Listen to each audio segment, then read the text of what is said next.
Hey, keep an eye out for the golden star later in the video. Spot it, then comment the timestamp and you'll get a shout out in the next video. Alright, let's get into this. Cool, so we're just going to dive straight into some questions here. Without further ado, let's dive right in. What role does community play in your life and how might that change in the future? I think that, well, the way that I view it is I see myself as giving the occasional life advice which someone might be able to benefit from, I guess. I know, like, if I was a lot younger, like, I remember, like, really just trying to seek out, oh, excuse me. I just remember trying to seek out information on, like, how to live a better life, because life was pretty trash. Like, for me, back in the day when I didn't have things figured out, and, I mean, it just felt like I couldn't do anything correctly, you know? And then I fixed a few problems. I guess that is kind of part of, like, figuring it out. It's, like, part of the journey. And I know it sounds cheesy, but, I mean, because I went through some really difficult times, I can now handle it, like, so much better because I've been through the difficult times and I know how to deal with that. So now it's like I'm living life on easy mode, you know, because I've already been through, like, everything that I can be through. Like, I've been through probably more than, like, most people with certain things and certain experiences. I've seen a lot, man. Like, I've been through a lot. Some things I just wouldn't recommend people going through, but I went through them anyway.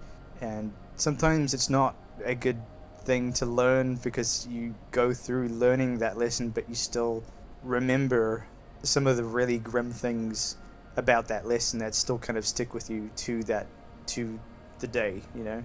So, and it can affect you in a negative way after a while. You know, some things really stick with you. So, I mean, I'm still glad that I went through it because, you know, like, I can pretty much handle just about anything really at this point. Like, yeah, man, I've been through some blimmin' hard times, and I'm not trying to sit here and tell you a sub story of like, oh, I've had it so hard, because there's always going to be someone that has it worse. So I can't really complain about it, but I can't ignore it either, if that makes sense. Just because, you know, some of these things have affected me to this day, for better or for worse, you know. But I think sometimes you go through certain experiences and it can either make you spiral. It could either make or break you, basically. And I choose to, well, I'll be honest, it broke me, but I ended up in a positive light, I think, and in a positive mindset. But it very well could have gone the other way quite easily, just with some of the stuff that I've, like, been through, man. So, yeah, I guess I'm just really lucky to have made it on a positive note, I think, because, damn, man. Yeah. It got rough, man. It got really, really rough. It's like, but yeah. Anyway, that's enough of that. So yeah, I don't know, to answer that question. I think, like, maybe just giving advice for people that might be going through some similar things that maybe I've gone through, and maybe I can kind of give some useful advice and how I learned how to deal with it. Maybe it helps someone, maybe it doesn't. Maybe it's useful, maybe it's not. I don't know. But if it can help anyone, then, you know, I think it's better to put it out there into the world than to not, you know. So yeah, let's see, going on to the next one. Also, I am so sorry, I am running, I, like, did an all-nighter. I pulled an all-nighter, so I'm running on a very low amount of sleep. I might be a little bit loosey-goosey, a little bit just wacky, but that's okay, we'll get through it. Let's see, what's the next one? Oh, I don't want to answer that one. That one is very controversial, and I don't even have an opinion on that one, so we're going to move on to this next one. Oh, this is an interesting one. I like this one. So, this next one is, how do you decide who to trust? For example, friends, colleagues, public figures. So, I actually do have a process for this. Just because, you know, there's so many people in the world and you can't trust every single person. And I've been let down more than you can probably count with people. So I think at a very young age I learned who I could rely on and who I couldn't. And the only way to really kind of verify if I can trust someone is like through my own experiences and through the things that I know, right? So if you know that someone's lying because you know the answer, you've already been through that thing, and the other person's just either they don't know that they're incorrect or they're just trying to convince you because it might be like their own ego thing or whatever. Um, it's kind of like at the end of the day, it's like what are they trying to get out of you? Like what do they want? You know, if there's no motive for anything behind it, then you know, like why is this person being nice to me? Like, is it something that they're secretly like trying to get at something that I'm not aware of? What they're like trying to get to close to me for some reason? Like, sometimes people are just nice to you because they want something, and it could even be they just want friendship. Maybe that's what they want, but sometimes it's not that. Um, so there are ways of testing this out. Also, yeah, so for example, you can tell someone a certain story, or you can tell them about something that you feel slightly vulnerable about that maybe you don't actually feel very vulnerable about anymore. Um, and if that person ever brings it up again, you kind of know that they're poking and prodding, even if they just bring it up just very casually, kind of thing. That's like they've taken note of this thing that you might be insecure of or like vulnerable, and sometimes they will try test things out and like see if they can kind of manipulate you with that information. But if that information isn't something that actually genuinely bothers you, um, then you know it's kind of their loss, because if it doesn't bother you, then it doesn't bother you. But they don't know that kind of thing. So um, yeah, it's kind of like a sneaky little thing that you can do if you're not too sure with someone. Um, but it can be difficult because you know people want all different kinds of things. So it might not necessarily be that, but sometimes you need to trust your gut, because sometimes you get like a feeling or like a certain vibe from someone. Um, some people are really good at disguising it until like later on, but eventually I think it does eventually come out either way, um, even if they are playing the long game. But I mean, for the most part, I mean most people are pretty good from my experience, but there definitely are a few sneaky people out there that have very ill intentions that try to get something out of you or manipulate you in a certain way. So I guess to kind of further that thought, and to expand upon that is, the reason why I'm saying all this is because like you can't always trust everyone, you know. And I find that I do trust people that test things out and you know compare results and come to the same kind of conclusion. There's a lot of like people that experience the same thing that you do and they come to the same result as you do, and I find I can normally tell who those people are because they have the same kind of thought process as me, with sifting through the information and filtering in what they believe and what they don't believe.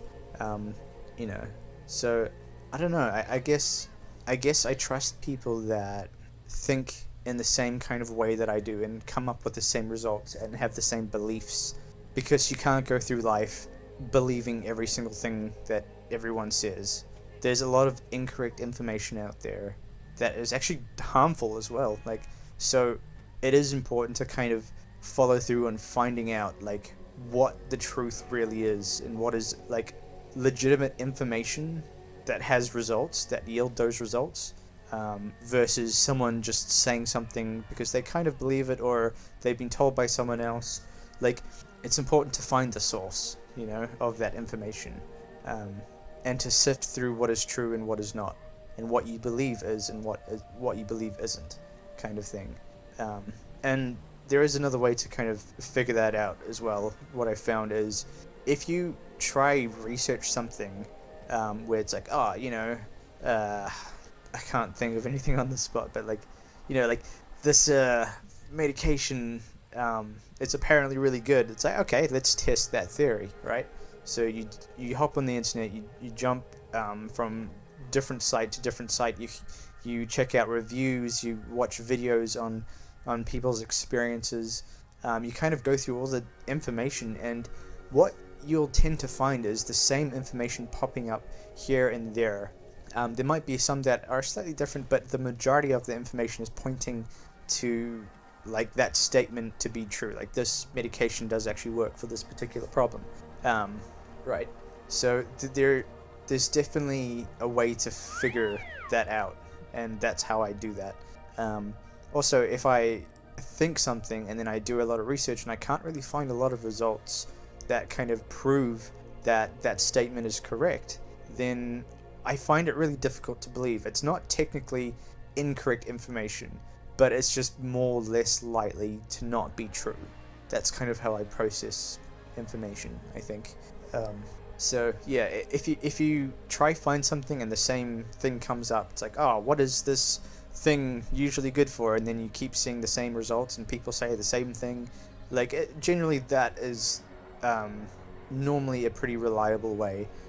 But yeah, the best way to do it is to go straight to the source and basically um, yeah, like double check with the experts, like what they have on their websites and doctors and whatnot, and like that, like just do your research, and you will eventually it will become very clear because you won't have to guess anymore, you know. And that's kind of how I sift through what I think is correct and incorrect, and that kind of leads me back to that previous statement of like, how do I know who I can trust and who I can't trust? It's because those people that I end up trusting have come to the same conclusion, which means they've done their research. They've probably gone through this already. Therefore, like I tend to accept the information or the statement that they make to be true. It's like if they come to the same conclusion with lots of multiple different things, or they mention a very specific point that kind of opens my mind to think, oh, maybe I was wrong. Like I'll do research and I find out that that is correct. Then I can kind of trust that person's information a lot more than what I previously would have. So there definitely are ways to finding out information, and also like whether you can trust people or not. Because sometimes when you know certain things, you've done your research, you kind of either know that this person is lying about something because you know the answer, or they just have the incorrect information. It's kind of like what I think Elon Musk did that to try find like who was the one leaking information or whatever. It's basically the same thing.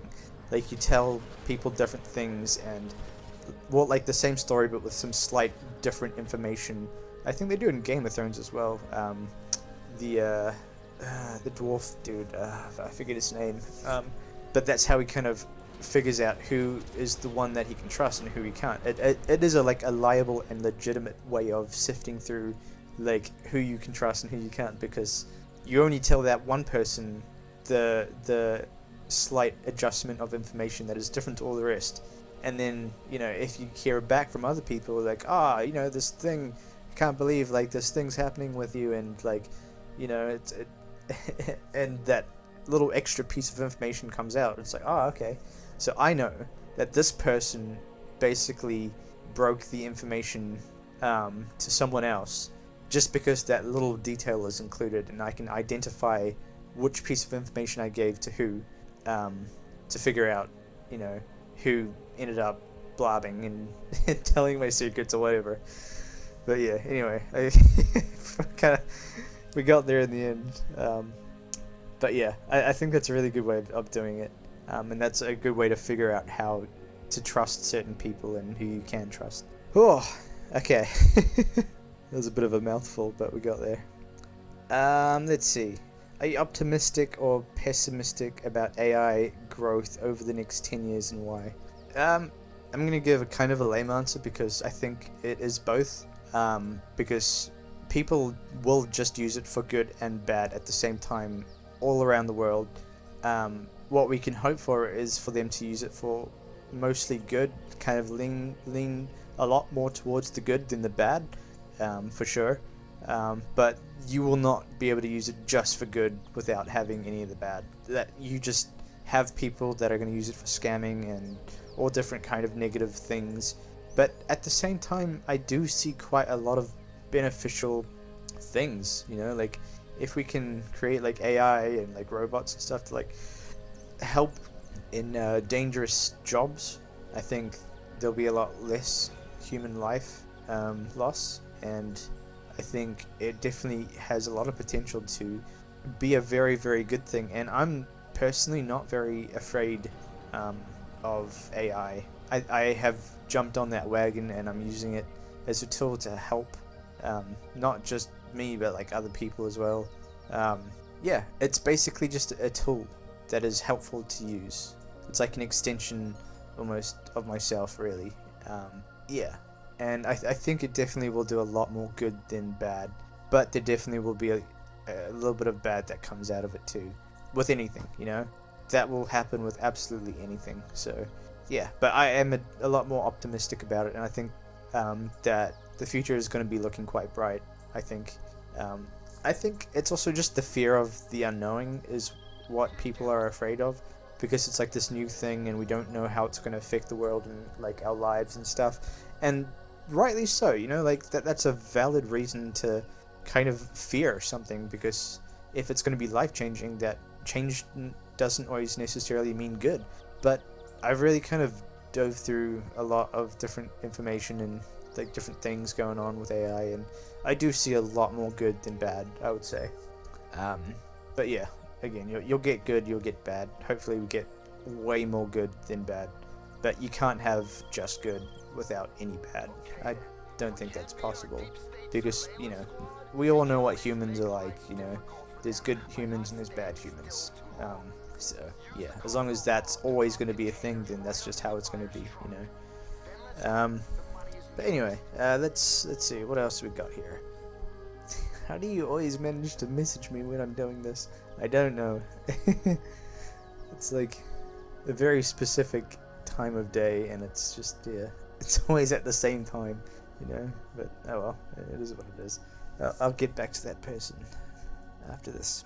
So the next one is, if there were a regulation that banned one of the big tech companies from operating in your country, which one would you choose, and what would be the consequences? I don't have an answer. I don't even know how to answer that, to be honest. I'm not too sure. It might be a bit above me and my state of like sleepy mind. I can't even speak, man. I'm so tired. I'm definitely gonna crash after this. But yeah, we're gonna skip that one either way. Next one is what do you think is the next big disruption after AI, blockchain, etc.? Well, something that I'm starting to really see and starting to notice, specifically, it's not going to be like, well, it kind of already exists, but it's just going to be a way better version of it. And that is batteries. They are working on batteries like it's like the new cure for cancer or whatever. You know, like people are working tirelessly day and night to try figure out how to make batteries last longer. And yeah, some of the results that I've been like noticing that different companies have been coming up with is very impressive and kind of mind-blowing. So I guess as maybe a prediction, like I think that's probably going to be the next big thing, is like a new source of like energy that can just last like a ridiculous amount of time from like a battery, you know. There's so many different versions of them coming out, and like recyclable ones that are, you know, like reusable energy that lasts like an insane, like I think there were some companies talking about like how you won't necessarily have to charge your phone, like because it will just last for such an insanely long amount of time that it will have just such a large amount of energy stored in it. Yeah, I can't remember exactly which companies said what, but I definitely know there's a lot of people working on that kind of stuff at the moment. So yeah, I think new technology is going to be coming out, because there's going to be new batteries that are going to be insanely good, which is going to change the whole technology like tree. I think like more things will be possible because of these new, well, less limitations of like battery life, I think. But yeah, that's just a prediction. I think that is probably going to happen from what I can see. Let's see what else we got. Next one is, how do you balance privacy versus convenience when new tech offers smart features, home, personal, etc.? Well, honestly, I don't think like there is much privacy even as is, like at the moment. Like I think if someone really wants to hack your computer, they kind of just can do that.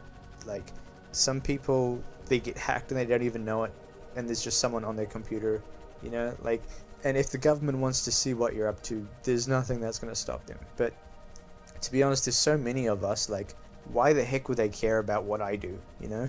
Like, I'm so insignificant and just not much of a valuable target for them to focus on, you know? Like, I'm sure the government knows what we all get up to, and even some of our darkest secrets, you know? Like, so, like, I'm a pretty open book, you know? Like, I'm pretty open with, like, who I am and stuff, so it doesn't really bother me.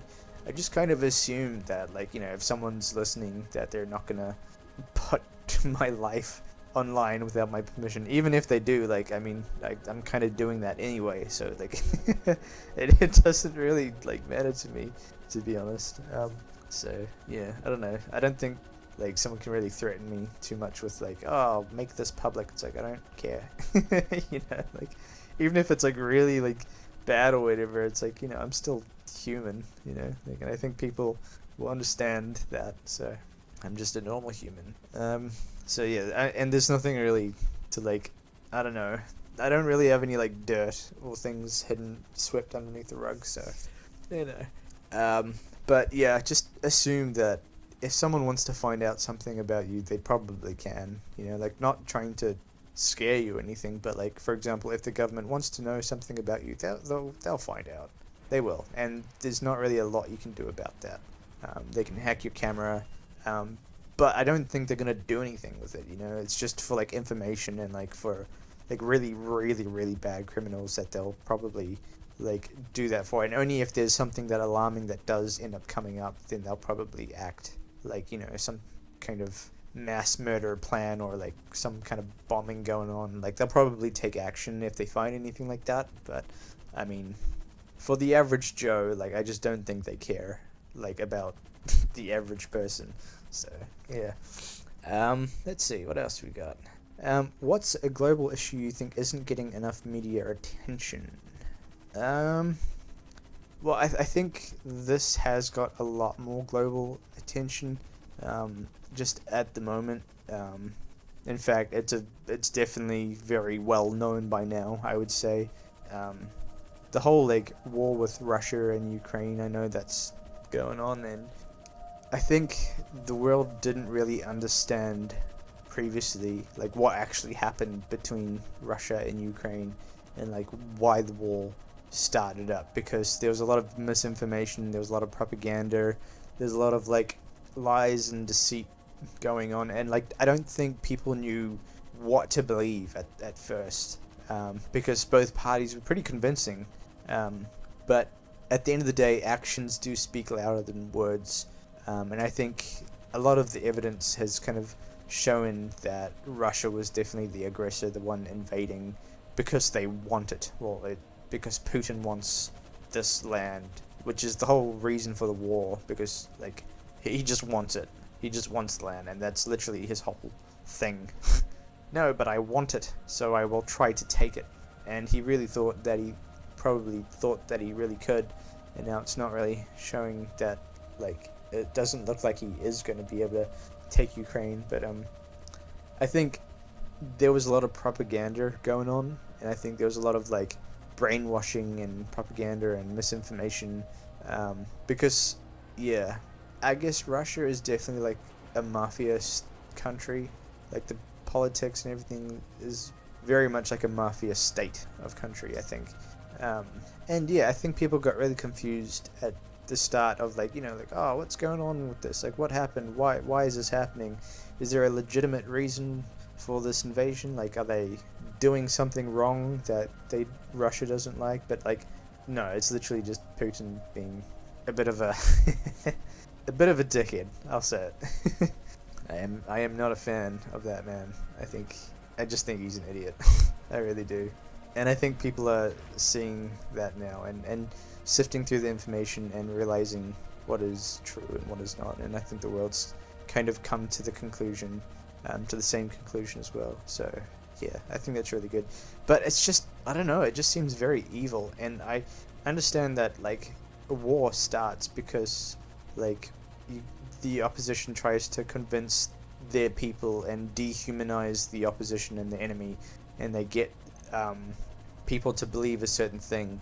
It's like, we should hate them because of this, and like they try dehumanize them, and so it's a lot easier to like drive their cause, right? And it's like, well, what if that's what we're guilty of? What if we're being brainwashed and manipulated into thinking that about this person? But I think we've eventually, after all, have sifted through the information and figured out, okay, a lot of the propaganda does seem to be coming from this particular side. A lot of misinformation, a lot of lies have been proven from this side, and yeah, there really are just evil people out there, I think. So yeah, it's very unfortunate, but yeah, it's literally like a fight against good and evil. But there definitely was a moment, it's like, wait, am I getting tricked by propaganda, like Western propaganda, into believing this? But no, I'm pretty confident in, like what I understand is actually going on. So yeah, and I think the world has kind of figured it out as well, which is good. But I definitely think there was a point in time where everyone was like, I don't know, this person's saying this person saying that, I don't know what to believe. But yeah, I think we figured it out, and I think we're on the right track, and I don't think Russia will be doing very well in the next, like, even right now, they're really struggling, and Russia really is destroying itself. It's their own, like, well, it's Putin's fault, basically, because it's Putin's war to defeat Russia. That's pretty much what he's doing. It's like he's trying, like, everything he's doing is just making it so much worse for his own people and himself, you know? And the more he keeps doing it, the more he just, but he's so stubborn as well, so it's like, you know, what are you supposed to do? It's just like a spiraling thing, and he just refuses to, like, make it better for some reason. But anyway, let's see. Do you think social media regulations, content moderation, censorship is improving or worsening public discourse? That's actually a pretty interesting one, actually. Excuse me. Because that's the thing. We don't want to filter things too much. Like, I understand the whole, like, safety and, like, misinformation filter and but I think in terms of, like, trying to sift through information and trying to figure out what is true, like, I'd rather want to know, like, the raw truth, even if it's going to be a bit rough to, like, go through it and actually come to that conclusion, because at least I know, like, you know, that's the raw truth of it, even though it is a bit of a hard pill to swallow. I feel like that's what censorship can kind of get in the way of. I know specifically with YouTube, like, the censorship can be pretty rough in terms of, like, even just with, like, swear words, they're not really big on swear words, but that's the thing. Like, sometimes I almost trust people that swear a lot more, because it's like they're not hiding anything. They don't feel the need to hide things and to, like, be who they are. Yeah, so I don't know. I do have a little bit more trust to people that allow themselves to, like, swear, because it's like they're not trying to impress anyone, you know, like, I don't know. That's kind of how I see it anyway. Not saying, like, swearing is good, but, like, generally people that swear are not bothered about what other people think. You know, like, they're not trying to persuade you on anything. It's just, like, their raw thought. So, yeah, but I think, with, like, YouTube and certain social medias, like, censoring certain things, yes, it is very necessary in a lot of cases, for sure. Like, there are some things that are too much and too violent, and there are things that are just way over the top, and there needs to be censory for that. And I think maybe YouTube might be overcompensating a little bit with their censorship sometimes. Like, I understand they'd rather be safe than sorry, like, I get that, but I don't know, I think it also can mess with, like, the truth of information, because some people can't post things because it's a little bit too raw for YouTube, or it's a little bit too unhinged for YouTube. And I do get a relatively reasonable amount of my information from YouTube, so yeah, I don't know. Like, yeah, on the other side of that, like, I also get it, like, there are definitely some really intense things on the internet that should be filtered and some things should not be allowed to be put onto the internet um, for the entire world to see. Because there's some pretty messed up people out there. Like I think there's a lot of like there's actually more than what we realize of like crazy people and really messed up people that do crazy things and messed up things, and like there are these crazy like violence that can just happen, and then someone will post it, and like yeah, it can be pretty rough, like with the whole Charlie Kirk thing.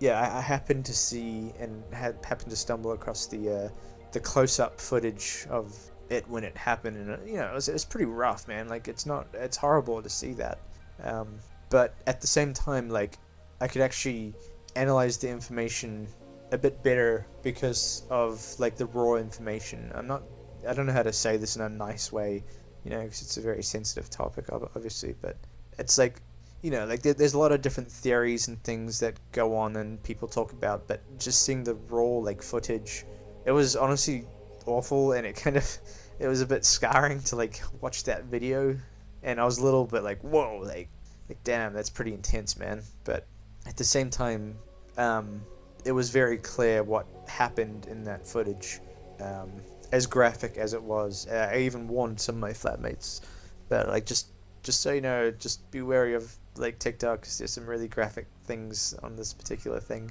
Just watch out for that, because yeah, it's pretty graphic. But it was just a lot more clear, because if it was censored, for example, then I wouldn't be able to like justify my conclusions and my like what I think actually happened, kind of thing. So yeah, I don't know. It's a bit of a double-edged sword in some cases. Like we don't want to censor things too much, and because then it almost feels a little bit too controlled with the information. We don't want people to control the information too much, but at the same time we can't let just like these crazy horrific videos just available for anyone to watch, kind of thing. So it's a really, really controversial and difficult topic to kind of get through, I would say, but hopefully I can address that the best that I can. But yeah, anyway, moving on. The next one is, how much do you think humans should interfere with nature, e.g. gene editing, geoengineering?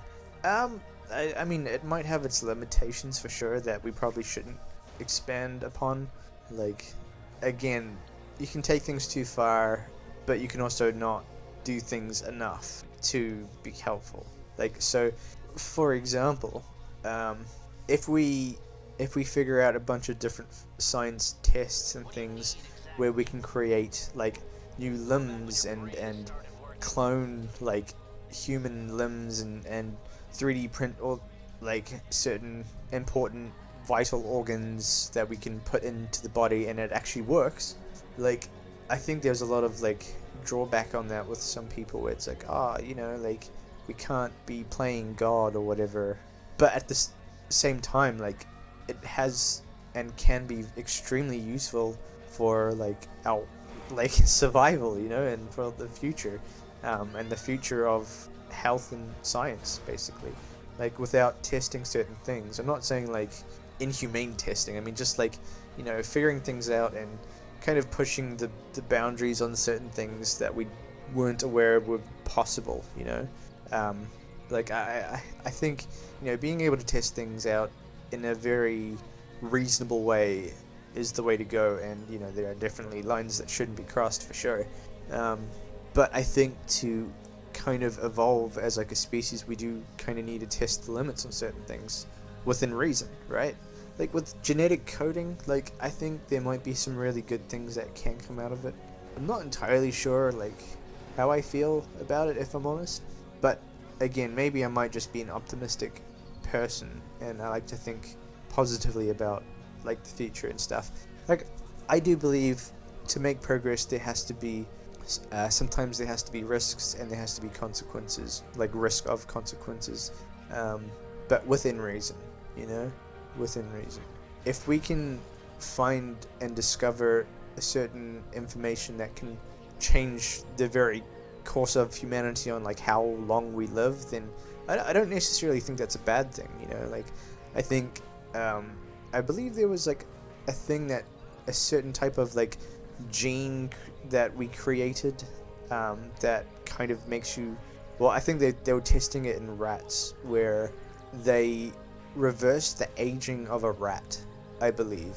I don't know the exact source. I can't remember the exact source of it, but I think that was something that they were testing out, and it actually worked, I believe, just from what I was hearing.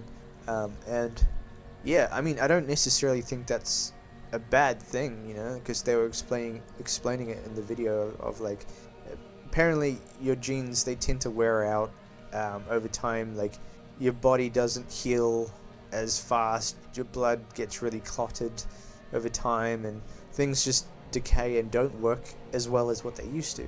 And I think they found like a way to insert a certain thing into you that reproduces healthy new cells or whatever it is, so your body works like it is young again. Basically, it like replaces a lot of the old workers and replaces them with like newer, healthier like workers within your body, and like keeping you healthy. I don't know the whole thing, right? I don't I'm probably doing a horrible job explaining this on a very low amount of sleep. So I'm trying to do it the best I can, but I guess what I'm trying to say is like, if it's going to be helpful and if it's going to save a lot of lives, if it's going to have a lot of beneficial things, I don't see a problem in that. However, people do tend to push things way too far sometimes, and I don't exactly know exactly where that line is, but we do need to be aware and prepared to not overstep that line wherever that line may be, if that makes sense. Yeah, hopefully I could address that as best I can. But yeah, with that being said, I think we're on to the next one. The next one is, what's a medical or health issue you think deserves more research or funding? I think mental health is definitely something that definitely flies underneath the radar. I don't think we completely understand it. I think we have like a little bit of a grasp on it, but I think that it goes a lot deeper than what a lot of people realize, I think. And I can only talk from really my own experience, where I pretty much ignored my mental health for many years of my life, just because, like my answer to mental health was like, oh, just toughen out. We all go through tough times, like what makes you feel, what makes you so special, kind of thing. And my answer would always be like, oh, just do better, work harder, just man up, kind of thing, which was not the right thing to do. I promise you that is not the right thing to do, because your body will mess up on you. And I speak from experience. Like, I started experiencing these like blackouts because, I don't know, I think I was just under a lot of stress and pressure, and I never really gave myself much of a break. And I was trying to do so many different things, and I was trying to juggle so many different things. Like, I didn't really care that I was extremely stressed out. I would just try to push on through it, like, every single time. And that will take a toll, is something that I've learned. And my health decreased quite significantly, and in a very alarming rate. It was actually, like, pretty scary stuff, man. Like, I never took it seriously until my body started, like, reacting. It's like, oh, you're not going to look after your mental health? Okay, I'm shutting down, And, yeah. I think a lot of people probably end up going through the same kind of thing, and it's probably a lot more common than maybe what we realize. So, I don't know. I think it's a very misunderstood thing that people might not 100% have a full grasp of understanding exactly how deep mental health really goes. I really do think if you do look after your mental health, 100% you will live longer. Like, if you're under too much stress and too much pressure, I feel like your life is probably going to be a little bit shorter, slightly shorter, or maybe a lot shorter. I think it can cause illnesses and a lot of negative things if you're under a lot of pressure and stress. And I don't think we should underestimate mental health in that aspect. But yeah, that's a pretty good one. I like that one. Let's see. The next one is, how do you feel about the prospect of human life on Mars or elsewhere in space? Honestly, I feel like that'd be pretty cool. I'm not against that.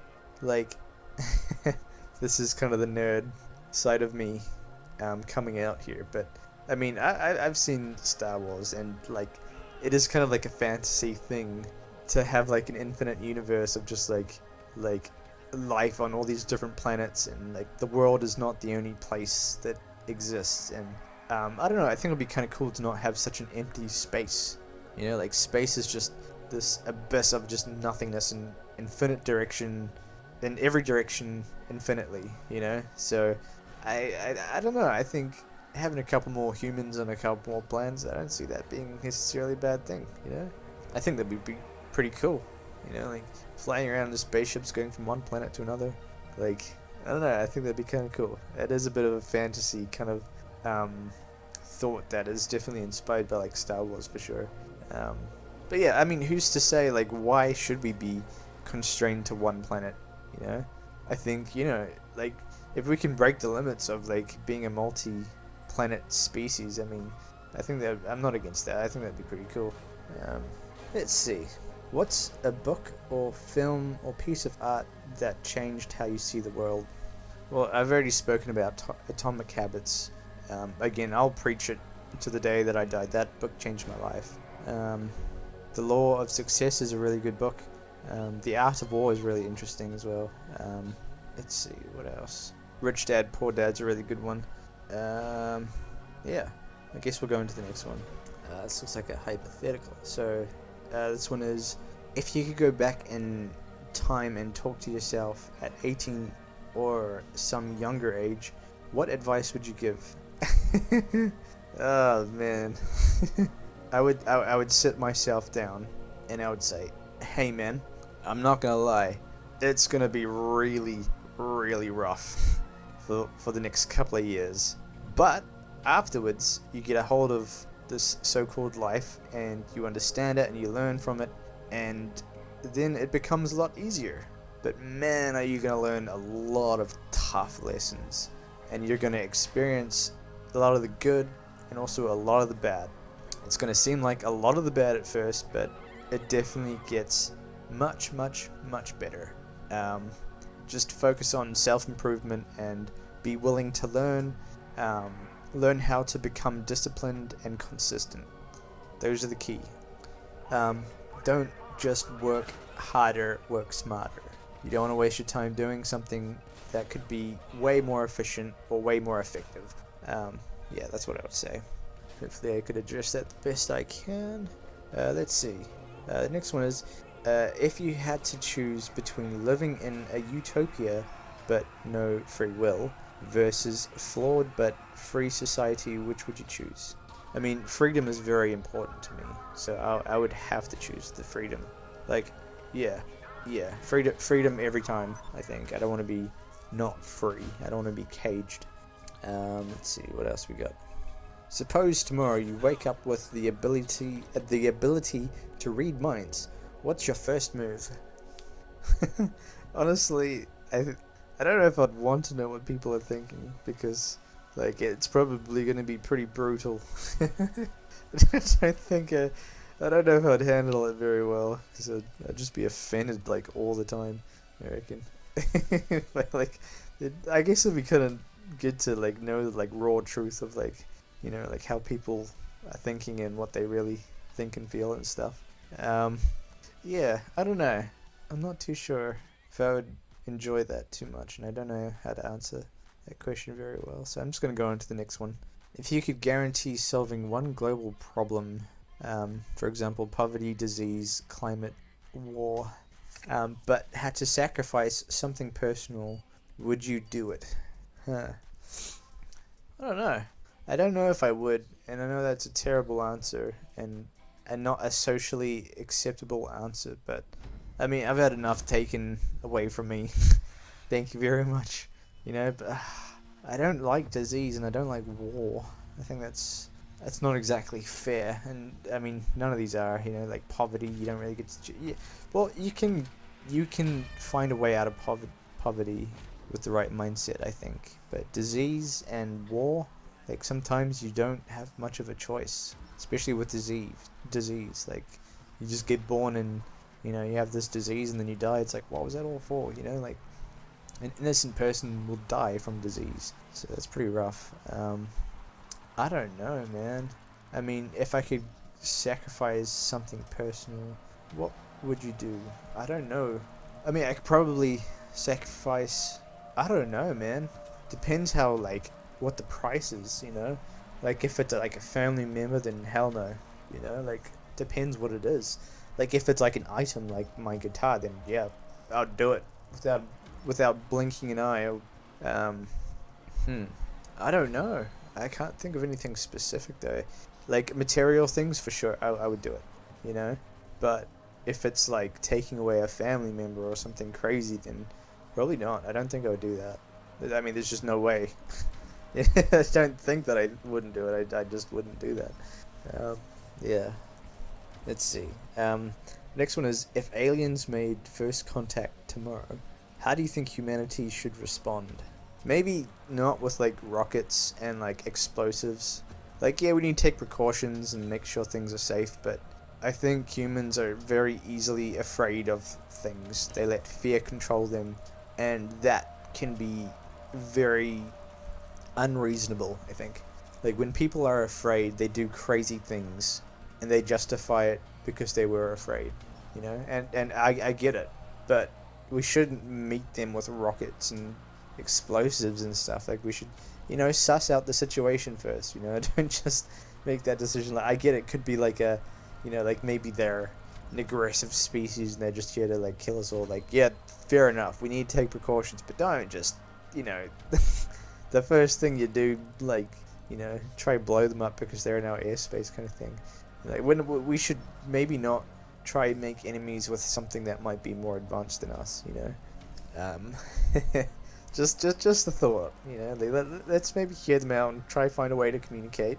Make sure that they're not gonna like intoxicate the world with disease or something like that. I don't know.